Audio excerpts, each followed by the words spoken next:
Salut à tous, ici Voltiex. On se retrouve aujourd'hui pour l'épisode numéro 118 sur Jurassic World Evolution 2. Dans le dernier épisode, nous avons transféré les deux nouveaux dinosaures terrestres, le nouvel herbivore et les nouveaux carnivores. Enfin, un seul parce que c'est un seul nouveau carnivore qui a été ajouté dans ce nouveau DLC. Nous avons transféré l'Alamosaurus, que voici, qui est un nouveau sauropode assez stylé, et que vous avez vu la grosseur de son cou, et que son cou a l'air assez massif, et nous avons transféré un nouveau carnivore, l'Australovenator, que voici, assez stylé, et qui a d'ailleurs, vous l'avez surtout remarqué, il y a des griffes, on dit qu'il y a les mêmes griffes que les Spinosauridés, mais là aujourd'hui, c'est un grand jour. Il s'agit de l'épisode très spécial, mais pas vraiment un épisode spécial, car il s'agit de la suite du dernier épisode.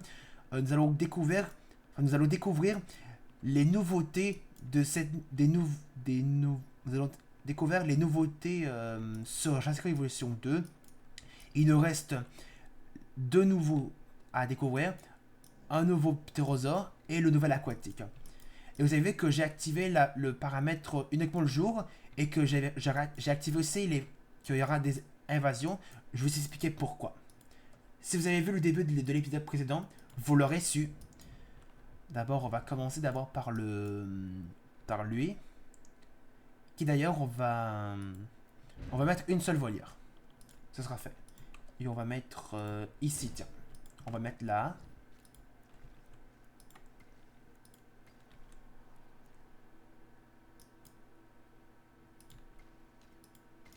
Comme ça. Et on va mettre un seul lagon. Enfin, comme ça. On va mettre comme ça. On va mettre celle-là, ici. Même si c'est pas super bien droit, mais c'est juste pour vous découvrir les nouveautés. Alors, le nouveau ptérosaure qui a été ajouté dans ce nouveau DLC, il s'agit, attention, du Barbaridactylus, que voici. Qu'au niveau de sa crête, il ressemble un petit peu au Tapéjarin et surtout au Pteranodon. Non, il ressemble vraiment Géo, au Geoterbergia. Il ressemble à peu près à lui. Parce qu'il va être combien? Il va être 3, du coup on va mettre 3. On va mettre 3 Barbaridactylus. On va mettre 3. Et là qu'ici, le nouvel à côté qu'ils ont ajouté, il s'agit du Styxosaurus. D'ailleurs, je vais en sortir deux parce qu'il y en a un qui est assez spécial.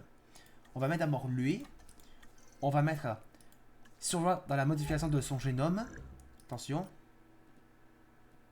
Non, c'est ici.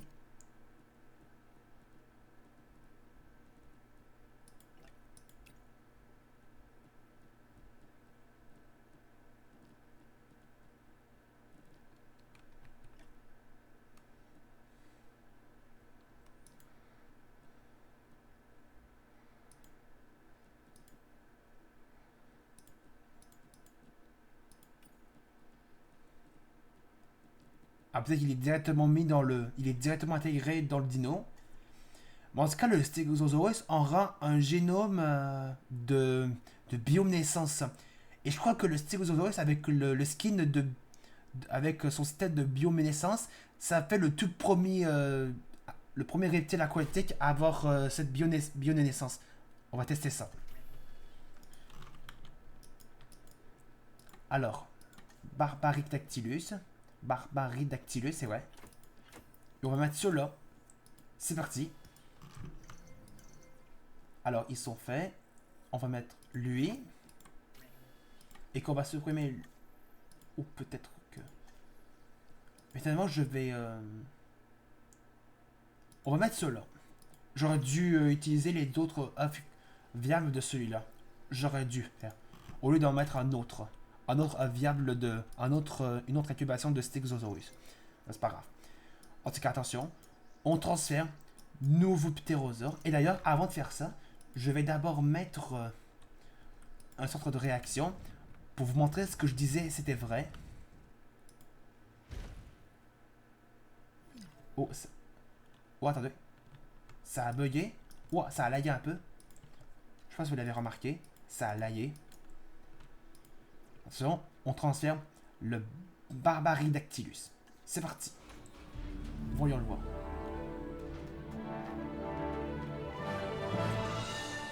Bien que mon rôle soit d'évaluer le danger qu'il représente, je ne peux m'empêcher d'être émerveillé face à la beauté de ces animaux préhistoriques.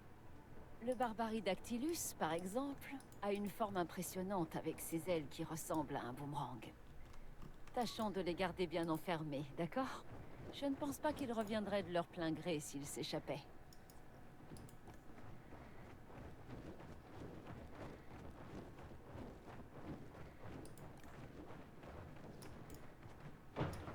Ah oui, ils vont attaquer. C'est ce que je vous disais. Attends, on va tester un truc. Regardez bien ça. Si je pilote l'hélico, on va juste attendre que les ptérosaures, enfin ceux-là, euh, puissent s'échapper de leur volière, car les ptérosaures vont maintenant attaquer les, euh, les, euh, les hélicoptères. On va tester ça. Donc là, si je laisse l'hélicoptère ici, non, non, non, non. Je veux que les ptérosaures attaquent mon hélico. Je veux voir ça. Je veux voir ça. Normalement, ils vont attaquer.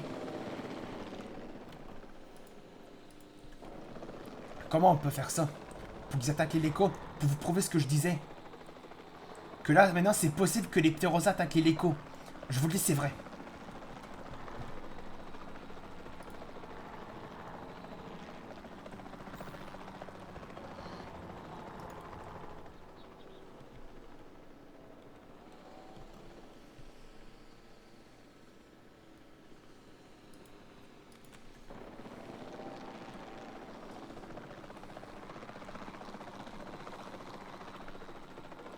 En tout cas, ils ont pas l'air de l'attaquer.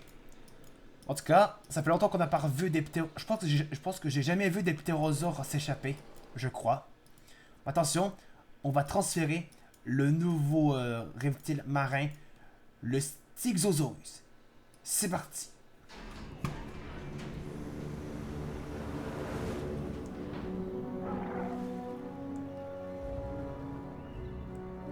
Donc là, normalement, son système de bioluminescence devrait être déjà en lui, je crois.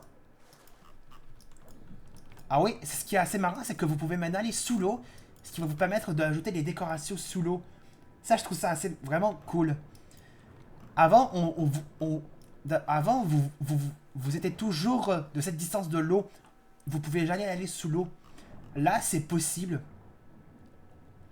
Donc là, on va mettre le squelette de l'Indominus là. Ah ouais.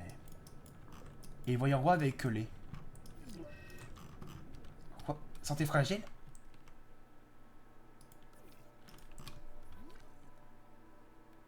Ah, ils ont pas de nourriture, eux. Bah, c'est pas grave. C'est juste pour les découvrir, à quoi ils ressemblaient. Alors, on va mettre l'Ostyxosaurus.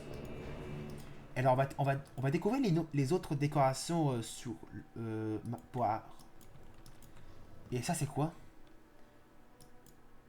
C'est des... Ce sont des quoi? Attends. Des voiles de lagon. Et ça fait quoi, ça?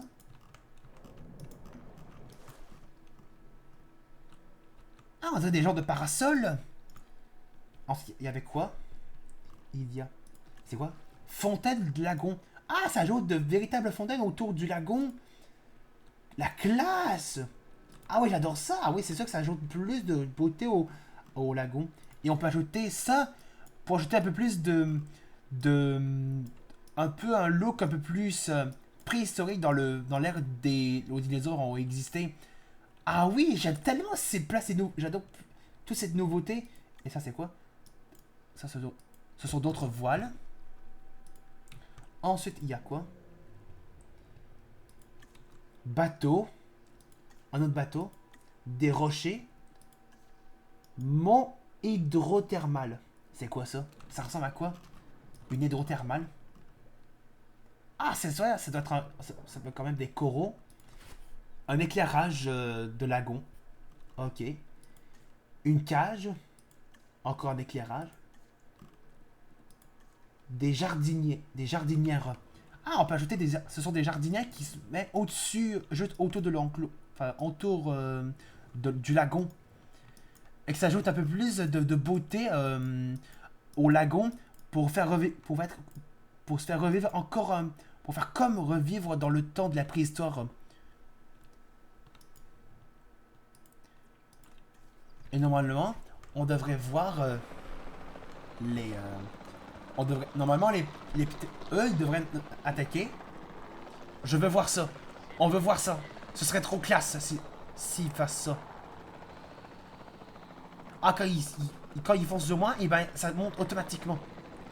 Mais je veux voir comment ils attaquent l'hélico. Je veux voir ça. Je vous le dis, je veux voir ça. On veut voir ça. On veut voir cette nouveauté. Croyez-moi, cette nouveauté, lorsque les tyrannosaures attaquent, et ben, croyez-moi, c'est bien plus réaliste. Ça ajoute encore plus de la réalité au jeu. Et ça, je vous le dis, c'est juste insane lorsqu'ils attaquent l'hélico. C'est trop bien. C'est trop bien. C'est comme dans la vraie vie. Même si on n'était jamais allé, on n'était pas encore là, parce que les dinosaures, ils étaient avant nous. Je veux voir ça. Bonjour, je suis Claire Deering. Je suis passionnée par les dinosaures et par l'obligation que nous avons de prendre soin d'eux. Il est évident que ces dinosaures ont faim. L'insécurité alimentaire peut mettre les animaux en situation de stress. Ce n'est pas bon pour eux, ni pour nous, croyez-moi. Ah, on a un mort. Mort de faim. Ah, il est mort de faim. Ah, ok. On a un deuxième mort. Ok, lui aussi.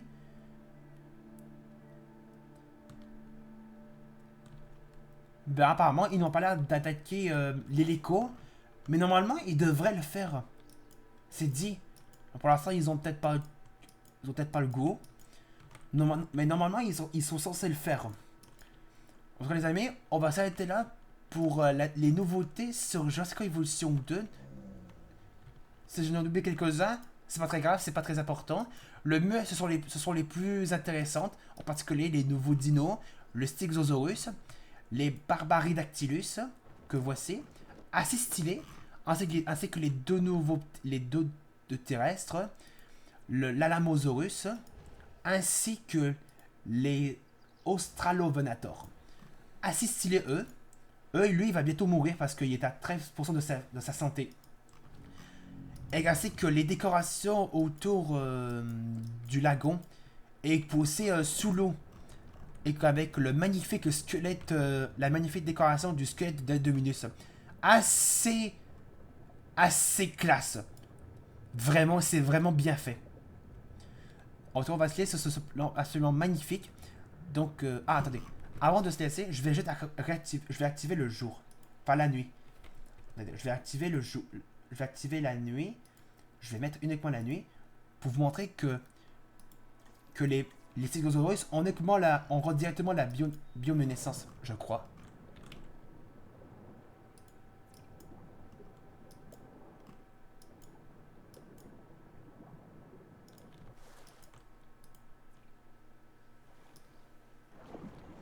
Ça n'a pas trop l'air d'activer le truc.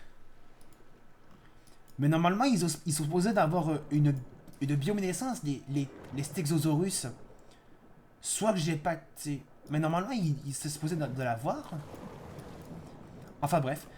Du coup, si vous avez aimé cette vidéo et cette découverte de ces nouveautés... de ces tas de nouveautés sur Jurassic World Evolution 2. Donc si vous avez aimé ce 118e épisode, n'hésitez pas à laisser un pouce bleu, de mettre des commentaires sur cette vidéo et de vous abonner à ma chaîne. On se retrouve dans une prochaine vidéo. On se retrouve dans une prochaine vidéo sur ma chaîne. Salut!